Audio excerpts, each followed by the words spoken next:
अभ्यास योग युक्तेन चेतसा नान्यगामिना परमं पुरुषम दिव्यम याति पार्थनुचिंतयम्। नमस्कार मित्रों। ये जो श्लोक है भगवद गीता के 8वें अध्याय का 8वां श्लोक है, जिसे हम आज गहराई से समझेंगे। तो आइए सबसे पहले इसके अर्थ को समझते हैं। तो जो श्लोक है वो कहता है, अभ्यास योग युक्तेन, अर्थात अभ्यास योग से जुड़ने द्वारा, चेतसा नान्यगामिना, अर्थात मन कहीं और नहीं जाता, परमम पुरुषम दिव्यम, अर्थात परम पुरुष दिव्य को, याति पार्थानुचिंतयम, अर्थात पाता है हे पार्थ निरंतर चिंतन से। तो श्री कृष्ण पिछले 3 श्लोकों में तो समझा ही चुके हैं कि किस प्रकार से व्यक्ति को सभी समयों पर श्री कृष्ण का चिंतन करते रहना चाहिए। और यदि हम इस प्रकार से दिव्य का चिंतन करते रहेंगे और मृत्यु के समय भी करते रहेंगे, तो हम फिर दिव्य का ही भाव प्राप्त कर लेंगे। तो उसी को लेकर के यहाँ पर श्री कृष्ण कहते हैं कि जो व्यक्ति अभ्यास के द्वारा और योग के अभ्यास के द्वारा जुड़े रहता है और उसका जो मन है वह कहीं और नहीं भटकता, वो केवल दिव्य के साथ में ही जुड़े रहता है, वही ऐसा व्यक्ति होता है जो कि परम पुरुष दिव्य को प्राप्त करता है। और ये जो प्राप्ति उसको प्राप्त होती है वह निरंतर चिंतन के द्वारा ही प्राप्त होती है। तो जो यहाँ पे संदेश है श्री कृष्ण का वो यही है कि हमें अपने जीवन में सभी समयों पर, सभी स्थानों पर श्री कृष्ण का ही चिंतन करते रहना चाहिए या दिव्य का ही चिंतन करते रहना चाहिए। जब हम ये करेंगे तभी हम वास्तव में दिव्य को प्राप्त करेंगे। केवल जीवन में कुछ समय के लिए मंदिर में जाकर के पूजा कर लेना और उसके पश्चात अपने जीवन यापन को केवल ऐसे ही चलाना जैसे एक सामान्य व्यक्ति चलाता है, वह वास्तव में हमें दिव्यता तक नहीं लेकर जाएगा। तो यदि हमें दिव्यता को प्राप्त करना है तो हमें अपने जीवन में सभी कार्य जो हम कर रहे हैं, जो भी हम देख रहे हैं, जो भी हम सुन रहे हैं, जो भी हम छू रहे हैं, जो कुछ भी हम कर रहे हैं, उस सभी में हमें श्री कृष्ण का ही चिंतन करना होगा या हमें अपने दिव्य का ही चिंतन करना होगा। जब हम उस दिव्य का चिंतन करते रहेंगे तभी हम वास्तव में उस दिव्य को प्राप्त करेंगे। तो अब इस विषय में हमारी संस्कृति में बहुत से मूर्खतापूर्ण वक्तव्य कहे गए हैं।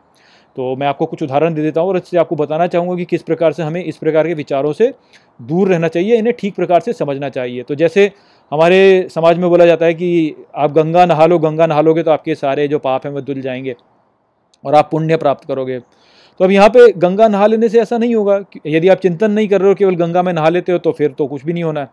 वास्तव में जो हमें यहाँ पे समझना है वो ये है कि जो गंगा यहाँ पे बोली गई है, यह वह गंगा है जो कि अंतरिक्ष से उतरी थी और जो कि भगवान शिव ने अपने जटाओं में संभाली थी। तो यह ज्ञान की गंगा है और जब हम ज्ञान की गंगा में नहाएंगे तो हमें ज्ञान होगा, जिससे हम दिव्य के पास जाएंगे और दिव्य का निरंतर चिंतन करते रहेंगे। तो इस प्रकार से हम वास्तव में दिव्यता को प्राप्त करते हैं, ना कि जो हमारी गंगा नदी बहती है उसमें जाके हम डुबकी लगा लें और बोलें कि हमें हमारे सारे पुण्य, हमें हमारे सारे पाप धुल गए।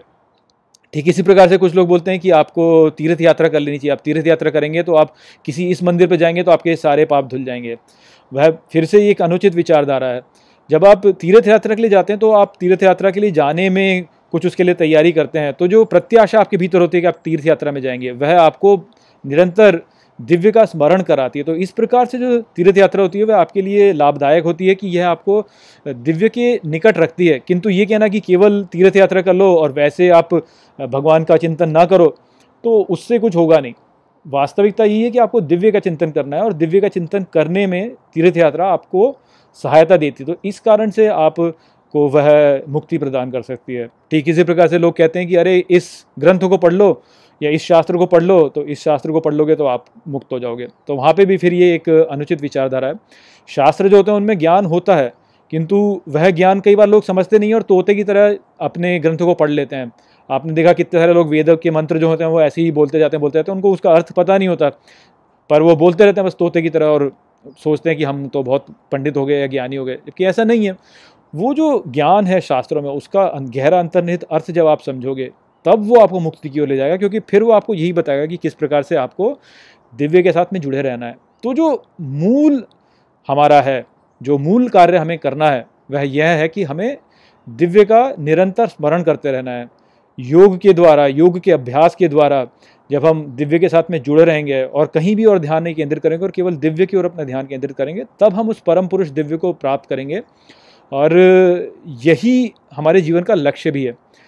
केवल किसी नदी में जाके नहा लेना, स्नान कर लेना, या केवल किसी एक शास्त्र का पाठ कर लेना, या किसी एक तीर्थ यात्रा पे चले जाना, या केवल कुछ समय तक दिव्य की पूजा करना, वह जो है वह पर्याप्त नहीं होता है। वह हमें थोड़ा लाभ देता है, वह हमें अपने अध्यात्म के मार्ग में प्रगति करने में सहायता करता है, किंतु जो वास्तविक जहाँ तक हमें पहुँचना है वह यही है कि हम श्री कृष्ण का चिंतन निरंतर करते रहें। और यदि इन चीज़ों को किए बिना भी आप श्री कृष्ण का चिंतन निरंतर कर सकते हैं, और श्री कृष्ण यानी जो भी हमारे ब्रह्म हो का जो भी स्वरूप है, जो भी उस ब्रह्म स्वरूप, उस परम दिव्य का चिंतन यदि आप करते रहते हैं सभी समयों पर, सभी स्थानों पर, तो तब आप वास्तव में दिव्य को प्राप्त करेंगे।